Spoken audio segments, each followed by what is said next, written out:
Do you think the Egyptians were taking psychedelics? Definitely. What psychedelics were they taking? Particularly the blue water lily, Nymphaea cerulea, which is a potent psychedelic. And William Emberton at the State University of California has published detailed research on the blue water lily and on its psychedelic properties, and it was certainly used. They were journeyers. When the ancient Egyptians explored the mystery of life after death, they were not sitting in some scribal room just making this stuff up. They were investigating. They were exploring. They were separating their consciousness from the body, and they were entering other realms, and they were coming back and giving a detailed report about what they encountered there. The first I'd ever heard of any of that was from John Anthony West's work and the work on the Temple of Man, which is really fascinating, that there's a temple and each area of the temple signifies like a part of a human being, and there's a whole area about the pineal gland, and the Egyptians were, they called it the seat of the soul, and that they believed that the pineal gland was your connection to the afterlife, and hey, they were right. This is the mystery that DMT, which is the active ingredient of ayahuasca, is generated by the pineal gland. They believe that, though, but that hasn't not proved. Really totally it was proven, Rick Strassman's right? hunch, but something in our bodies, and the pineal gland is the most likely suspect. That's a big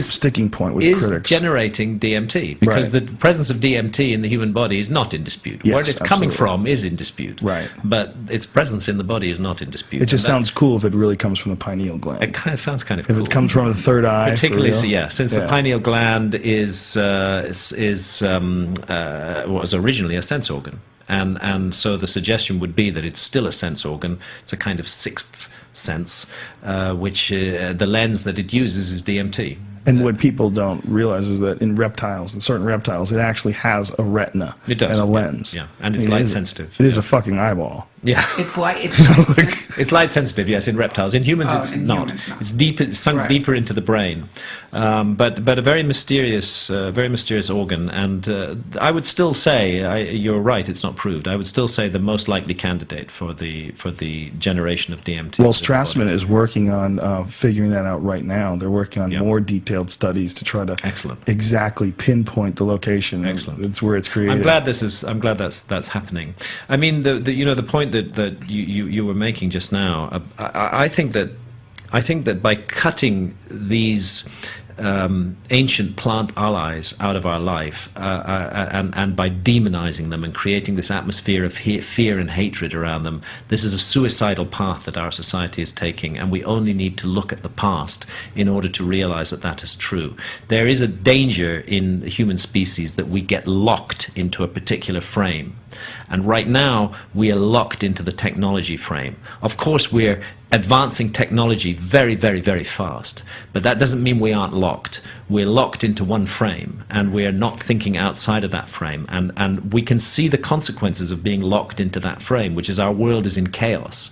Our world is in a state of hatred and fear and suspicion right now. There's all this horrible stuff going on, and we are literally on the edge of destroying ourselves. And there's never been a time in the human story when we've more needed to break out of our rigid patterns of behavior and start thinking about things from a different point of view.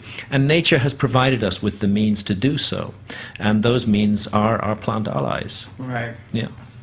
It's a fascinating concept, and the concept that human beings are working against themselves, and they're working to keep things fucked up and make them more, and that the only way to sustain a society as complex and large and invasive as the one we currently live in, the only way is to do it the way we're doing it.